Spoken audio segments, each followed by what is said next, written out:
Hello. हाय दोस्तों, good afternoon. सभी friends को गुड आफ्टरनून। आप सभी मित्रों का स्वागत है आपके अपने इस यूट्यूब चैनल पर। आप सभी फ्रेंडों ने हमें कमेंट किया कि सर हमें अच्छी तरह से तैयारी तो कर रहे हैं, हम इंजीनियरिंग ड्राइंग में पूर्ण रूप से तैयारी तो कर रहे हैं, लेकिन हमें ये समझ में नहीं आता कि वहाँ पेपर किस हिसाब से करें और सबसे पहले क्या करें, हम क्या क्या सामग्री वहाँ लेके जाएं और किस प्रकार से उसको टाइटल बॉक्स को भरते समय ध्यान रखें। तो सर ये सब बातें बताइए। ये सब बातें आपने कमेंट किया तो आपका कमेंट मैंने देखा और उसी कमेंट को ध्यान रखते हुए मैं आपके सामने ये वीडियो लेकर हाजिर हो गया हूँ। मैं आपको इस वीडियो में वो सब बातें, वो सब नियम बताऊंगा जिससे आपकी इंजीनियरिंग ड्राइंग में या किसी और पेपर में आईटीआई में गलती होने की संभावना नहीं रहेगी। तो चलिए शुरुआत करते हैं और आपको एक एक पॉइंट बताते चलते हैं कि आपको पेपर किस हिसाब से करना है और एग्ज़ाम में आपको क्या क्या लेकर जाना है। तो देखिए, आइए करते हैं शुरुआत। मेरे पास पॉइंट है, यहाँ पर मैंने पहले ही लिख दिया। एग्ज़ाम देते समय ध्यान रखने के आवश्यक बिंदु। जब आप एग्ज़ाम देते हो तो उस समय आपको क्या क्या ध्यान रखना आवश्यक है ताकि आपका पेपर एकदम सही जाए और कोई तरह की गलती ना हो। देखिए, आप यहाँ से घर से चलते समय अपनी ड्राइंग की जो आवश्यक औजार हैं, अपने इंजीनियरिंग ड्राइंग के जो आवश्यक औजार हैं वो साथ में लेकर चलें। ये नहीं कि आप घर से सभी सामान या सभी उपकरण यहीं पर भूल कर रख जाएं। जैसे मैं नाम लूँ, सेट स्क्वायर, आपके सेट स्क्वायर काम आएगा।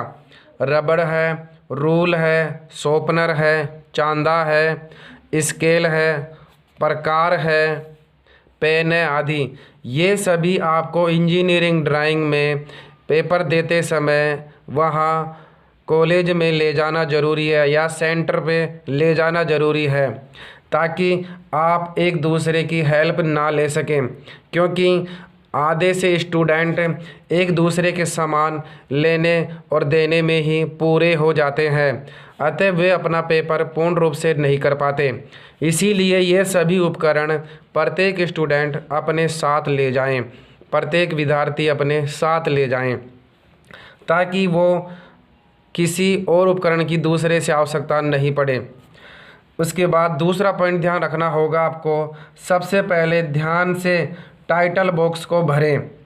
यहाँ इतनी लगभग जैसे ड्राइंग शीट में आप ड्राइंग शीट देखे होंगे या आपके जो इंजीनियरिंग ड्राइंग का जो टीचर पढ़ाता है वो आपको बताया होगा कि लगभग बहुत एक सफ़ेद सा पन्ना आता है।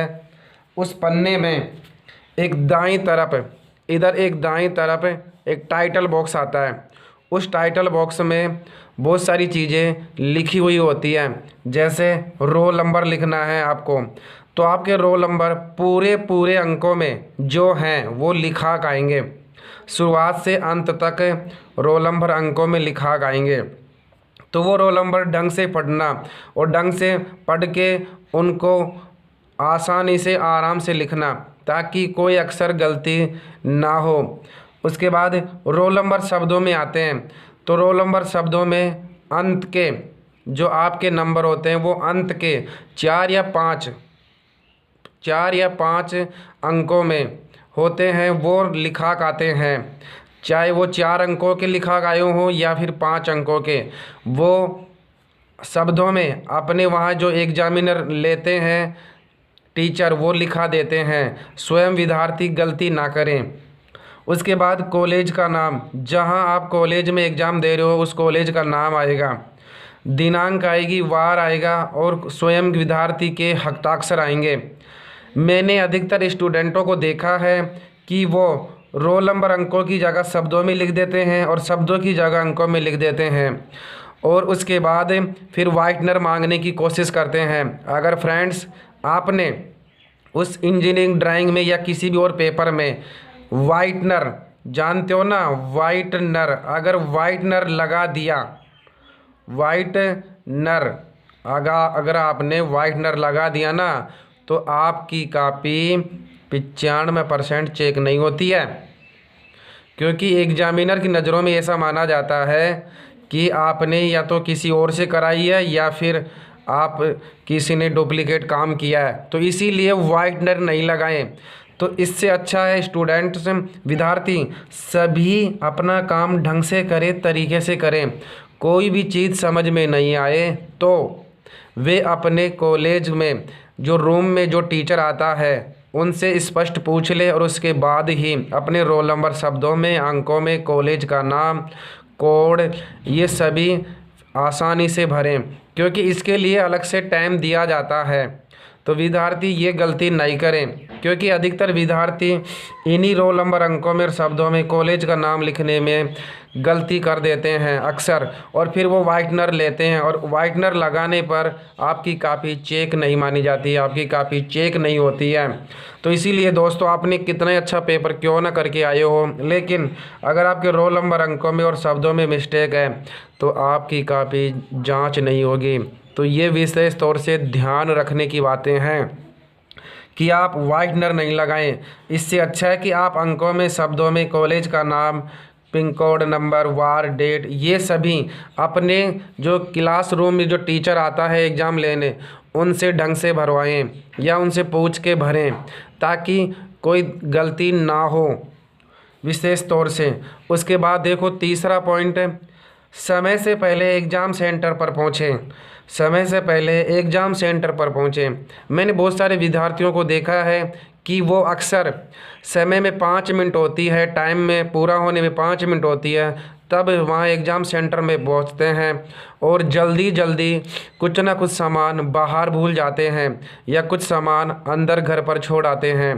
तो अतः घर से भी एग्ज़ाम सेंटर जहाँ जितनी दूर है उससे पहले समय पर पहुँच जाए, और सही समय पर पहुँचने पर व्यक्ति एक आसानी से और तसल्ली से और सहनशीलता से अपना काम ढंग से कर पाता है। वरना जल्दीबाजी में वह कुछ ना कुछ सामान बाहर ही भूल जाएगा और वह अंदर एक दूसरे से सामान मांगने में या देने में ही रह जाता है।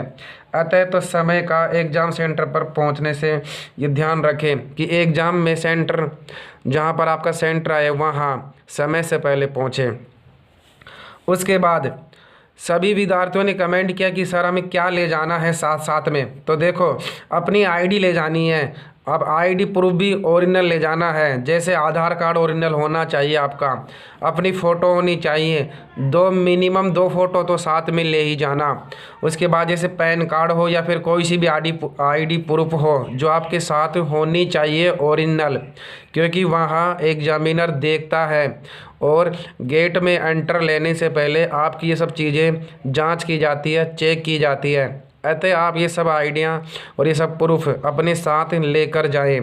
विद्यार्थी अपना आधार कार्ड फ़ोटोकॉपी ले जाते हैं, फ़ोटोकॉपी वहाँ अलाउ नहीं होती है, मान्यता नहीं होती है और आपको गेट से बाहर कर दिया जाता है। अतः आधार कार्ड ओरिजिनल ले जाएं, अपनी फ़ोटोकॉपी, अपनी फ़ोटो मिनिमम 2 फ़ोटो तो लेकर ही जाएं, या फिर आधार कार्ड नहीं हो तो पैन कार्ड या कोई सी भी आईडी प्रूफ हो जो ओरिजिनल होनी चाहिए वो लेकर जाएं और समय पर एग्ज़ाम पर पहुँचें।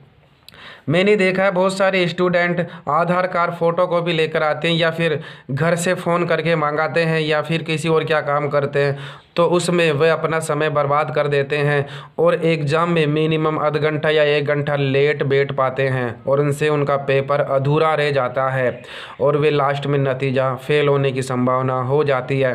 अतः शुरू से ही वे घर से ये सब अपनी चीज़ें साथ में लेकर चले ताकि कोई तरह की दिक्कत ना हो। उसके बाद देखो, समय के अंत में ध्यान रखें और अंत में अपने पेपर देते समय रोल नंबर, अंकों की जांच कर ले।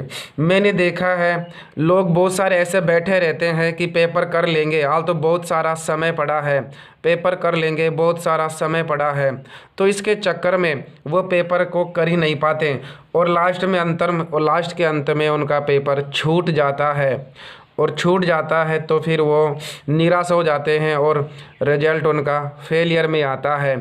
उसके बाद लास्ट में आपकी कॉपी अपना पेपर पूर्ण रूप से करने के बाद एक बार पुनः टाइटल बॉक्स को देख लें, एक बार पुनः अपने टाइटल बॉक्स को देख लें कि हमने रोल नंबर भर लिया क्या, अपने जो कॉलेज का नाम वो भर दिया क्या, शब्दों में भर दिया क्या, अपने हस्ताक्षर कर दिया क्या, दिनांक लगा दिया क्या। ये सब बातें आपको अंत में जाते समय एग्जामिनर को अपनी कॉपी देते समय एक बार पुनः जांच कर लेनी चाहिए, ताकि आप अपनी जो टाइटल बॉक्स है उसको ढंग से तरीके से भर सकें। तो विद्यार्थी यूँ आपसे यही भी निवेदन करूँगा कि बहुत सारे विद्यार्थी हैं ना, जल्दीबाजी में अपना कुछ ना कुछ नुकसान करके आते हैं। तो ये सब बातें विशेष तौर से ध्यान रखें। उसके बाद अगला पॉइंट आता है दोस्तों 6 नंबर का, क्वेश्चन जो आपको पहले आए उसे पहले करना है। दोस्तों बहुत सारे स्टूडेंट ऐसे सोचते हैं कि ये क्वेश्चन तो हमें आता है, इसको बाद में कर लेंगे, पहले जो मुझे नहीं आता है वो करूं। तो इसके चक्रों में जो क्वेश्चन आता है वो उसको भी भूल जाता है। अतः विद्यार्थियों, जो आपको क्वेश्चन पहले आए फ्रेंड्स, वो क्वेश्चन पहले करना है। उसके रोल नंबर, क्वेश्चन नंबर लिखो और क्वेश्चन का डायरेक्ट आंसर लिखो। जो पूछता है वो डायरेक्ट वो करो। ये नहीं कि जो आपको नहीं आता है पहले वो करे और जो आता है उसको ऐसे सोच ले कि बाद में कर देंगे, वरना जो आता है वो भी अंत में जाकर गलती हो जाती है। अतः जो आपको क्वेश्चन पहले आए उसको पहले करना है।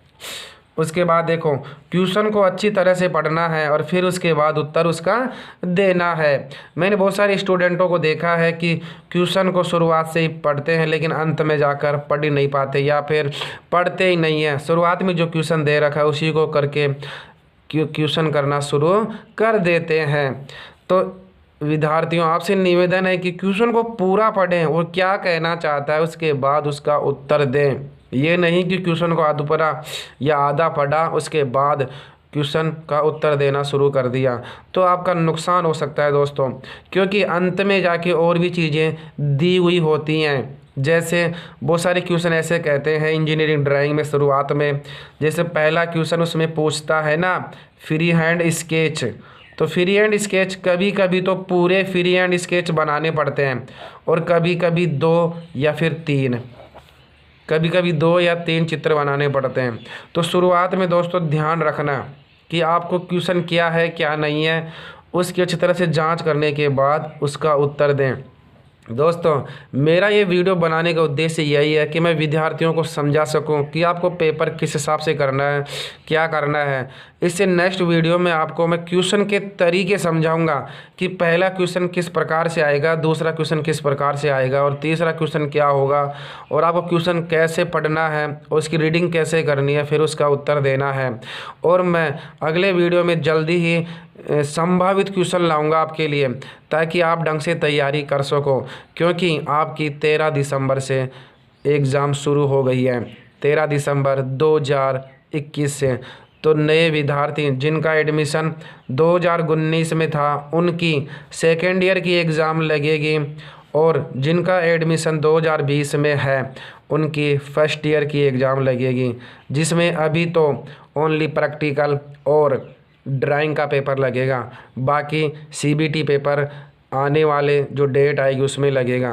तो दोस्तों ये सब बातें ध्यान रखेंगे, और मैं नेक्स्ट वीडियो इसी बात का या इसी प्रूफ पर बनाऊंगा कि पहला क्वेश्चन क्या आएगा, क्या किस प्रकार पूछेगा और उसको किस प्रकार आपके उत्तर देने हैं। दोस्तों मेरा ये जो वीडियो है उद्देश्य आपको इस प्रकार समझाना है कि आप एग्ज़ाम में गलती नहीं करें और आराम से अपना काम तरीके से करें।